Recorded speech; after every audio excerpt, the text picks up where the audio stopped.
Hello guys, welcome back to my channel. இன்றைக்கி வீடியோவில் பார்த்தீங்கன்னா ஒரு ஈஸியான ஒரு வடாகம் ரெசிபி தான் பார்க்க போகிறோம். வடாகம்னா என்னென்னு பார்த்தீங்கன்னா வெத்தல் தான். வெத்தல்லே நிறைய வெரைட்டிஸ் இருக்குது. இது வந்து நான் முறுக்கு வெத்தல் தான் எப்படி செய்யலான்றதை காமிக்கிறேன்.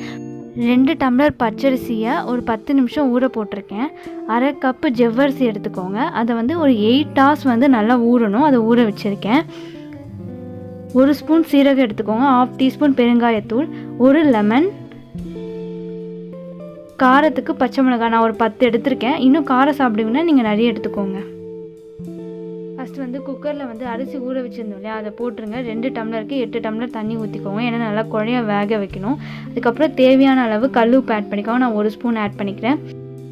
தண்ணி ஏன் நம்ம நிறைய ஆட் பண்ணுறோம் அப்படின்னு பார்த்தீங்கன்னா, அரிசி வந்து நல்லா குழைய வேக வைக்கணுன்றதுக்காக தான் ஆட் பண்ணியிருக்கோம். இது நல்லா கிளறி விட்டதுக்கப்புறமா குக்கரை மூடிக்கோங்க. விசில் வந்து ஒரு 8 விசில் வரணும். அது அளவுக்கு விட்டுடலாம். இந்த கேப்பில் வந்து ஒரு குண்டை எடுத்துக்கோங்க. அதில் நம்ம ஊற வச்ச ஜவ்வரிசி ஆட் பண்ணிக்கோங்க.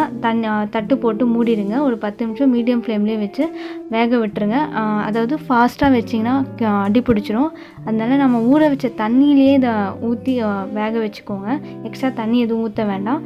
நல்லா வெந்துடும் 10 நிமிஷத்தில். இதை தனியாக எடுத்து வச்சுருங்க. அப்புறம் ஒரு மிக்ஸி ஜார் எடுத்துக்கோங்க. அதில் 10 மிளகாய் சின்ன சின்னதாக போட்டுக்கோங்க. உப்பு எதுக்கு போடுறோன்னா, உப்பு வந்து ஜஸ்ட் அதை அரையணுன்றதுக்காக தான் போடுறோம். இதை தனியாக எடுத்து வச்சுக்கோங்க.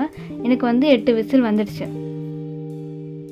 வெயிட் கூலானதுக்கப்புறமா குக்கரை ஓப்பன் பண்ணி பாருங்கள். சாதம் நல்லா குழஞ்சிருக்கும். இதை மேலேயும் கீழேயும் நல்லா கிளறி விட்டுக்கோங்க. நல்லா கிளறி விட்டதுக்கப்புறமா எங்கன்னா அடி பிடிச்சிருக்கா அப்படின்றதுக்காக தான் கிளறி விட சொல்கிறோம். கிளறி விட்டதுக்கப்புறமா நம்ம வேக வச்சுருந்தோம் இல்லையா ஜவ்வரிசி, அதை இதில் ஆட் பண்ணிக்கோங்க. இதில் ஆட் பண்ணிவிட்டு நல்லா கிளறி விட்டுக்கோங்க. மேலேயும் கீழேயும் நல்லா கிளறி விட்டதுக்கப்புறமா சீரகமும் பெருங்காயத்தூளும் வச்சுருந்தோம் இல்லையா, அதையும் இதில் ஆட் பண்ணிக்கோங்க. ஆட் பண்ணதுக்கப்புறமா இதையும் சேர்த்து நல்லா மேலேயும் கீழேயும் கிளறி விட்டுக்கோங்க. கிளறி விட்டதுக்கப்புறமா லெமன் இருக்கு இல்லையா, லெமனை நீங்கள் தனியாக புழிஞ்சு எடுத்துக்கோங்க. நான் டேரெக்டாக டீ ஃபில்டர் இருக்குல்ல, அதை புழிஞ்சிக்கிறேன். ஒரு லெமனை ஃபுல்லாக புழிஞ்சு இதில் ஆட் பண்ணிக்கோங்க. அதுக்கப்புறமா நம்ம காரத்துக்கு பச்சை மிளகாய் அரைச்சி வச்சுருந்தோம் இல்லையா, அதுவும் இதில் ஃபில்ட்ரு பண்ணிக்கோங்க. லிக்விட் மட்டும்தான் ஊற்றணும். அதனால் அதையும் இதில் ஆட் பண்ணிக்கோங்க.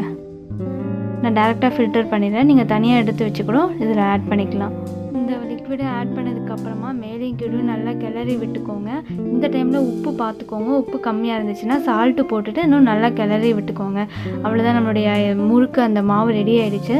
நீங்கள் வந்து இது செய்கிறதுக்கு அவ்வளோ ஈஸி தான், ரொம்ப டைம் எடுத்துக்காது. அதனால் இதை நீங்கள் கண்டிப்பாக செஞ்சு பாருங்கள். இது தனியாக எடுத்து வச்சுக்கோங்க. இதுக்கப்புறமா முறுக்கு பிழி எடுத்துருக்குல்ல, அதை எடுத்துக்கோங்க. நான் அதில் ஸ்டார் தட்டு தான் எடுத்திருக்கேன். அதில் இந்த மாவை ஃபில் பண்ணிக்கோங்க. ஃபில் பண்ணிவிட்டு முறுக்கு பிழிகிற மாதிரி பிழிஞ்சிக்கோங்க. உங்களுக்கு எந்த டிசைன் வேணுமோ நீங்கள் அந்த டிசைனில் பிழிஞ்சிக்கலாம். நான் வந்து பிளாஸ்டிக் பேப்பர் எடுத்திருக்கேன், பிளாஸ்டிக் கவரு. நீங்கள் உங்கள்கிட்ட பிளாஸ்டிக் கவர் இல்லை அப்படின்னா நீங்கள் ஃபில் பண்ண வேண்டாம். தட்டு இருக்குல்லையா, தட்டில் துணி, ஈரமான துணி போட்டுக்கோங்க. துணி போட்டுட்டு அதில் பிழிஞ்சு கூட நீங்கள் எடுத்துக்கலாம். அவ்வளோ, இந்த மாதிரி நான் இந்த கவர் ஃபுல்லாக நல்லா பிழிஞ்சு எடுத்துக்கிறேன். பிழியறதுக்கும் அவ்வளோ ஈஸியாக இருக்கும் எனக்கு. இதை வந்து நல்லா வெயிலில் வந்து ஒரு 3 நாள் நல்லா வெயிலில் காய வச்சேன். வெயிலில் எவ்வளோ காயுதோ அப்போ தான் நல்லாயிருக்கும் நம்மளுக்கு பொரிக்கும் போது. இது காஞ்சி எடுத்து வச்சுருக்கேன். இதை வந்து ஒரு கடாய் எடுத்துக்கோங்க. அதில் எண்ணெய் ஹீட் ஆனதுக்கப்புறம், நல்லா ஹீட் ஆனதுக்கப்புறமா இதை போட்டு பொரித்து எடுத்துருங்க. அவ்வளோதான், ஈஸியான ஒரு முறுக்கு வெத்தல் ரெடி ஆகிடுச்சு. இதை செய்கிறதுக்கு பார்த்திங்கன்னா டைமும் நம்மளுக்கு அந்த அளவுக்கு எடுக்காது. அந்த அளவுக்கு நம்ம கஷ்டமும் பட வேண்டாம். மாவில் செய்யும்போது தான் வந்து நீங்கள் கிண்டிக்கிட்டே இருக்கணும், இல்லைனா அடி பிடிச்சிடும். பட் நீங்கள் இந்த மெத்தடில் செஞ்சு பாருங்கள், ஈஸியாக இருக்கும் உங்களுக்கு. அந்த அளவுக்கு கஷ்டம் தெரியாது. இந்த ரெசிபியை கண்டிப்பாக ட்ரை பண்ணி பாருங்கள். எப்படி இருந்துச்சுன்றதை எனக்கு கமெண்ட்